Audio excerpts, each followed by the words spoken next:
अस्सलाम वालेकुम। 3 दिसंबर 2025 को ठीक आज से तकरीबन 3-4 दिन बाद जब मैं ये वीडियो रिकॉर्ड कर रहा हूँ, इथेरियम अपनी ब्लॉकचेन के ऊपर एक मेजर अपग्रेड करने जा रहा है जिसको फोसाका अपग्रेड बोलते हैं। क्रिप्टो मार्केट में इस हवाले से बहुत सी हाइप है, तो मैं इस वीडियो में आपको फोसाका अपग्रेड के हवाले से सिंपल अंदाज में गाइड करूँगा ताकि आप इसकी इथेरियम के फंडामेंटल्स को स्टडी करें। और इसको स्टडी करना ज़रूरी भी है क्योंकि इथेरियम की ब्लॉकचेन के ऊपर जब भी कोई मेजर अपग्रेड होता है उसका बराह रास्त इथेरियम के अपने टोकन ईथ टोकन के ऊपर उसका इम्पैक्ट होता है। प्राइस या तो पंप करती है या उसके बाद डंप करती है सेल द न्यूज़ इवेंट के तौर पे।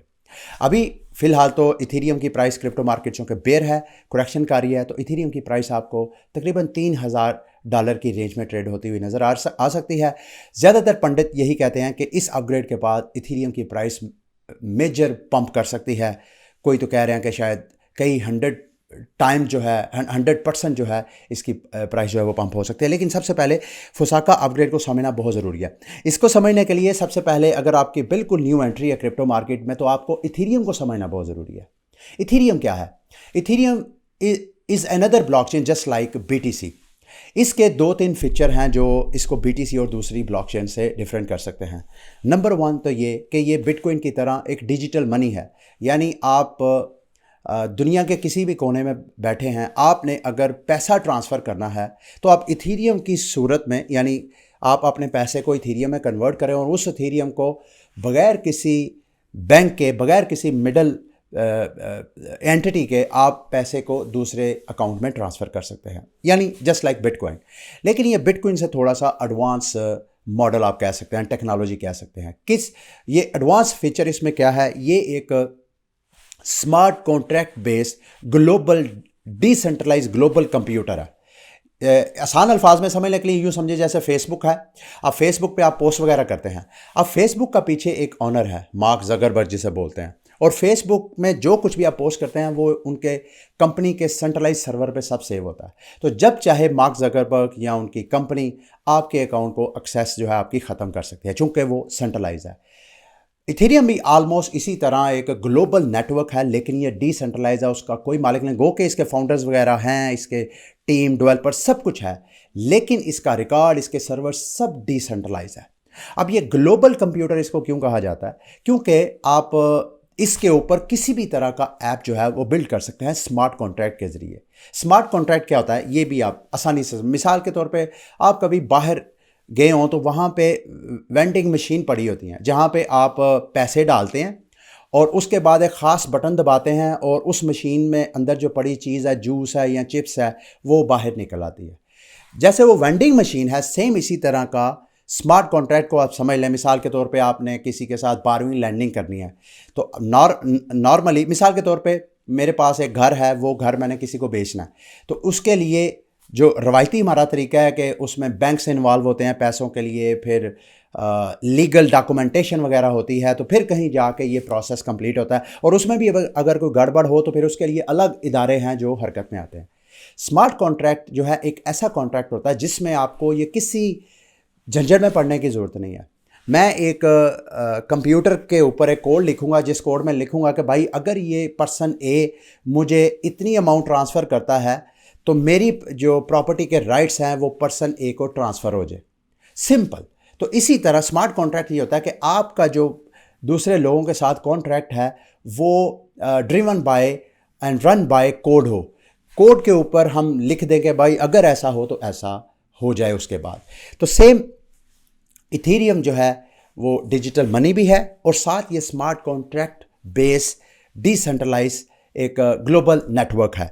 अभी ये फोसाका अपग्रेड से पहले इथेरियम के ऊपर बड़े मेजर अपग्रेड हुए हैं, उसमें से जो चीदा है वो भी मैं आपको चाहता हूँ मैं आपको बताऊँ। सबसे पहला जो मेजर अपग्रेड, उससे पहले भी अपग्रेड हुए हैं लेकिन जो मेजर रिनाउंड आप जिसे कह लें मकबूल अपग्रेड है जिसको डाओ अपग्रेड बोलते हैं। उसमें हुआ क्या था कि इथेरियम की लॉन्चिंग के तकरीबन 1 साल बाद 2015 को इथेरियम लॉन्च हुआ। 2016 में एक डाओ नाम की कंपनी है जिसमें लोगों ने इथेरियम जो है वो स्टेक किए थे डाओ बनाने के लिए। डाओ क्या होता है? Decentralize autonomous organisation.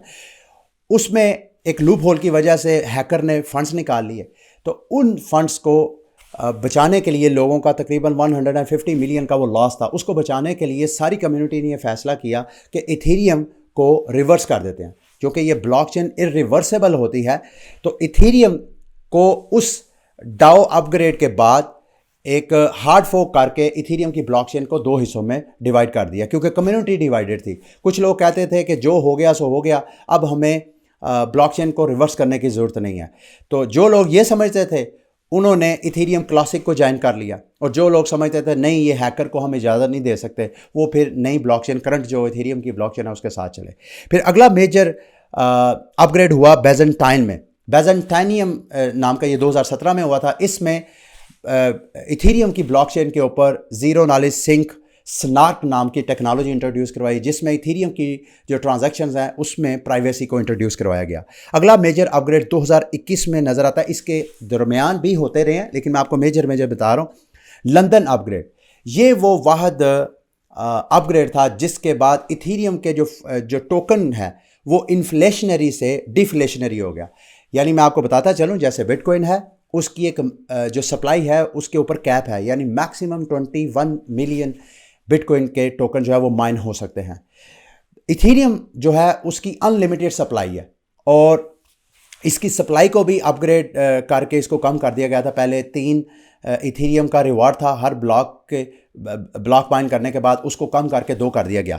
तो ये जो लंदन का अपग्रेड हुआ 2021 का, बड़ा मेजर, मैंने खुद इसको एक्सपीरियंस किया था, रिपोर्ट भी किया था अपने इल्म आलम चैनल के ऊपर। तो इसके बाद जो गैस फीस थी, जो बेस गैस फीस होती है ट्रांजैक्शन के दरमियान, उसकी बर्निंग हो गई। यानी इथेरियम अनलिमिटेड सप्लाई तो इसकी है, लेकिन अगर इथेरियम के ब्लॉकचेन के ऊपर ट्रांजैक्शन ज़्यादा होती हैं और हर ट्रांजैक्शन की जो बेस फीस होती है वो बर्न हो जाती है। यानी इथेरियम की सप्लाई जो है एट सर्टन टाइम, बाज़ औक़ात ऐसे होता है कि जितना टोकन माइन होता है उससे ज़्यादा बर्न हो जाता है। तो इथेरियम की जो टोकनोमिक्स है इससे इन्फ्लेशनरी से डिफ्लेशनरी हुई। ये 2021 का अपग्रेड है। फिर उसके बाद अनदर मेजर माइलस्टोन इथेरियम ने अचीव किया। इथेरियम अपने प्रूफ ऑफ वर्क जो माइनिंग नेटवर्क है या वैलिडेशन का नेटवर्क है, उससे वो प्रूफ ऑफ स्टेक की तरफ चला गया। यानी पहले जो इथेरियम के माइनर्स थे,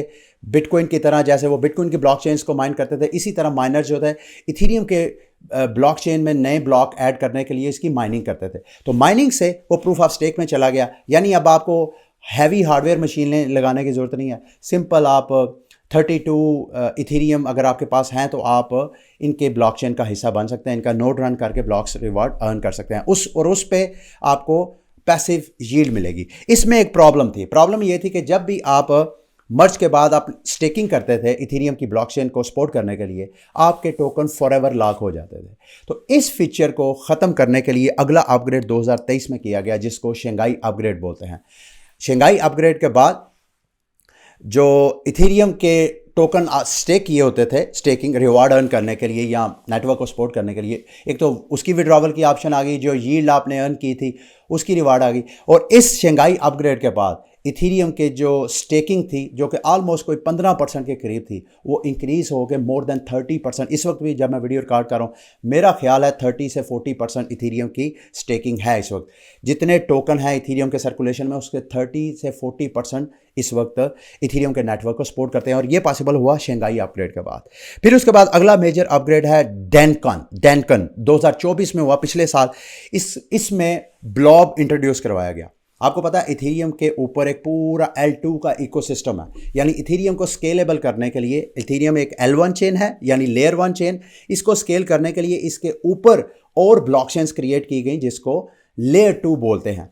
और इथेरियम को स्केलेबल करने के लिए ये जो L2 चेन्स हैं, इसकी ट्रांजैक्शन फीसें कोई राउंड अबाउट $1 से $3 के करीब थी।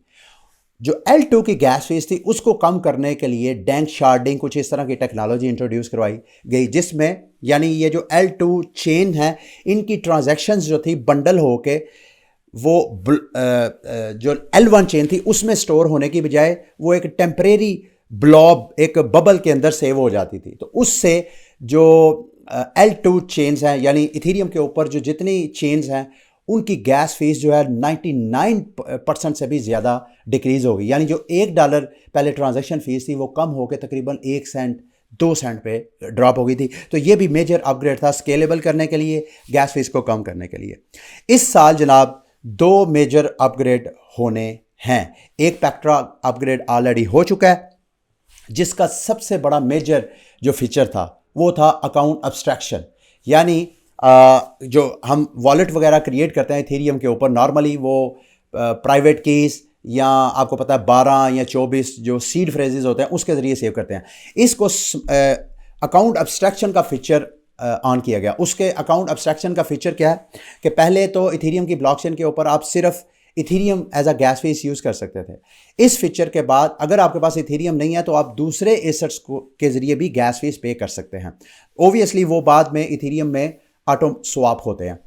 इसके अलावा स्मार्ट कॉन्ट्रैक्ट की जो रिकवरी का प्रोसेस है उसमें सोशल लॉगिन्स को ऐड कर दिया गया, यानी ईमेल्स के ज़रिए भी आप अपना वॉलेट क्रिएट कर सकते हैं। इससे जो हैकिंग के चांसेस हैं या वॉलेट अक्सर प्राइवेट कीज़ या सीड फ्रेजेस गुम हो जाते हैं, तो ये फीचर भी इसमें डाल दिया गया। अकाउंट अब्स्ट्रैक्शन का मेजर अपग्रेड था। अभी आते हैं जी फुसाका अपग्रेड, जो कि 3 दिसंबर को होने जा रहा है। बहुत मेजर इसमें कुछ डेवलपमेंट्स हैं। ये अगर आप स्क्रीनशॉट लेना चाहें तो आप खुद भी इसके ऊपर रिसर्च कर सकते हैं, लेकिन मोटा मोटा जितना मैं इसको समझाऊं, एक तो सबसे मेजर इसका फीचर है PIRDAS का, यानी ये जो ब्लॉब्स का डाटा है इसको मज़ीद इन्हेंस किया गया। करंट प्रॉब्लम क्या है, डैनकन के बाद यानी ब्लॉब्स इंट्रोड्यूस तो हो गए, लेकिन हर जो नोड है जो इथेरियम की नेटवर्क को पीछे सपोर्ट करने वाले माइनर्स आप समझ लें या वैलिडेटर आप कह लें, उसने जब भी किसी ट्रांजैक्शन को प्रोसेस करना है तो उसके लिए ज़रूरी है कि सबसे पहले वो सारा डाटा डाउनलोड करे, कंप्लीट ब्लॉब्स का डाटा, उसके बाद उसको वेरीफाई करे। अब ये जो कंप्लीट डाटा है डाउनलोड करना, इसके फीचर को इस फुसाका अपग्रेड में ख़त्म कर दिया गया। इसकी बजाय आपने सैंपल एक उठाना है ट्रांजैक्शंस का और उसको वेरीफाई करना, बजाय इसके कि सारा डाउनलोड करें। आसान अल्फाज में समझने के लिए आप ये क्वालिटी कंट्रोल किसी फैक्ट्री में आपने करना है। मिसाल के तौर पे कोई कैंडीज पड़ी है जिसकी आपने क्वालिटी चेक करनी है, बजाय इसके कि आप एक एक कैंडी को टेस्ट करें चेक करने के लिए, आप रैंडम कोई 5, 10 या 100 कैंडीज़ का सैंपल लें, उसको टेस्ट करें और अगर सब टेस्ट एक जैसे ही है, उसकी क्वालिटी सही है तो सबको ओके कर दें। अगर क्वालिटी के में कोई फ़र्क है तो आप उसको रिजेक्ट कर दें। सेम इसी तरह का इंट्रोड्यूस करवाया जा रहा है, जिससे गैस फीस बेनिफिट्स क्या होंगे। एक तो ब्लॉक जो है वो इंक्रीज हो जाएगा। एक ब्लॉकचेन के एक ब्लॉक के अंदर करंटली 6 ब्लॉक जो हैं वो ऐड किए जा सकते हैं। इस फुसाका अपग्रेड के बाद इसकी तादाद बढ़ा के 16, 32, 64 से भी ज़्यादा की जा सकती है, क्योंकि फुसाका अपग्रेड के बाद ब्लॉक के अंदर तादाद को भी बढ़ाया जा रहा है और ब्लॉक का साइज़ भी इंक्रीज़ किया जाए। ऑलरेडी इल्म आलम की मेरी कल आपने वीडियो वॉच की है तो उसमें मैंने आपको बताया कि जो लिमिट है गैस लिमिट वो 60 मिलियन प्लस कर दी गई है बढ़ा के। तो ये 60 मिलियन यानी L1 चेन भी इससे स्केलेबल होगी और इसके ऊपर जो L2 चेन है जिनको बराह रास्त ये ब्लॉब्स अफेक्ट करता है वो भी इंक्रीज होगी। इससे जो L2 चेन है और L1 चेन है, इथेरियम की अपनी चेन और इसके ऊपर जितनी चेन्स हैं उन सब की गैस फीस मज़ीद इससे जो है वो कम होगी, जो ट्रांजैक्शन फीसें वगैरह करते हैं। लोअर हार्डवेयर रिक्वायरमेंट, पहले ज़ाहिरी बात है ये सारे डाटे को डाउनलोड करना, बैंडविड्थ वगैरह हैवी आपको यूज़ करनी पड़ती है। अब ये जो सैम्पलिंग होएगी उस सैम्पलिंग से जो हार्डवेयर की रिक्वायरमेंट है वो भी कम हो जाएगी। हार्डवेयर की रिक्वायरमेंट कम होने से इथेरियम की ब्लॉकचेन मज़ीद डिसेंट्रलाइज होगी। आप आम से कंप्यूटर पे भी आप 32 इथेरियम अगर आपके पास हैं तो आप स्टेकिंग कर सकते हैं। अच्छा, पहले इन्होंने 32 स्टेकिंग की लिमिट लगाई थी कि कोई बंदा भी जो नेटवर्क नोड रन करना चाहता है वो 32 इथेरियम ही सिर्फ रख सकता है। तो मिसाल के तौर पर मेरे पास अगर 32 नहीं है, मेरे पास 320 इथेरियम है स्टेक करने के लिए, तो मेरी मजबूरी थी कि मैं 10 नोड्स रन करूं, एक ही बंदा, लेकिन इथेरियम ज़्यादा होने की वजह से ये 32 इथेरियम की लिमिट की वजह से मुझे 10 नोड्स रन करने पड़ते थे। अब ये भी लिमिट इन्होंने ख़त्म कर दी है। अब ये 32 की बजाय अब अगर मेरे पास 32 से ज़्यादा इथेरियम है तो मैं एक नोड में ही वो अपना सारा इथेरियम स्टेक करके रिवार्ड अर्न कर सकता हूँ। तो ये इससे सेंट्रलाइजेशन मज़ीद बढ़ेगी। अगला मेजर फीचर है हिस्ट्री एक्सपायरी का। तो पहले तो किसी ने भी अगर मिसाल के तौर पर करंट सिचुएशन ये है कि इथेरियम के नोड्स को जितना डाटा है, स्टोरिक डाटा, जुलाई 2015 से लेके जब से इथेरियम लॉन्च हुआ है उस वक्त से लेके अभी तक जब किसी ने नोड रन करना सारा उसको डाटा डाउनलोड करना पड़ना था। वो ट्रिलियंस ऑफ माफ़ कीजिएगा टेराबाइट में वो डाटा है करंट जो है। तो उसको हिस्ट्री एक्सपायरी से कि हिस्ट्री एक्चुअली टोटल रिमूव नहीं होगी, लेकिन उसका कोई मॉडल करेंगे जो बैकलॉग है 1 साल से पुराना, वो किसी और स्टोरेज में डाल दिया जाएगा ताकि वहाँ से एक्सेस किया जाए। जो करंट नोड रन करने वाले हैं उनको कोई परेशानी ना हो। इसके अलावा जो मेजर अपग्रेड है, बायोमेट्रिक वॉलेट्स। अब इसमें हमारे जो मोबाइल के अंदर पास कीज़ होती है ना, अक्सर आप एक्सचेंजेस को यूज़ करते हैं तो आप पास कीज़ के ज़रिए अपने एक्सचेंजेस, अपने अकाउंट को लॉग इन कर लेते हैं। सेम इसी तरह का फीचर आपको नेटिव इथीरियम और उसके इकोसिस्टम में नज़र आएगा। ऐसी टेक्नोलॉजी इसमें इंट्रोड्यूस करवाई जाएगी कि आप अपने जो बायोमेट्रिक है, अपनी फिंगरप्रिंट्स हैं, आइज़ वगैरह, जिस तरीके से भी आप अपने मोबाइल को अनलॉक करते हैं, अपनी इथीरियम की ट्रांजैक्शंस को भी इसके ज़रिए आप प्रोसेस कर सकते हैं। ठीक है। और इसके अलावा हायर गैस फीस लिमिट में आपको बता दी, इसमें एक और फीचर इन्होंने ऐड किया है।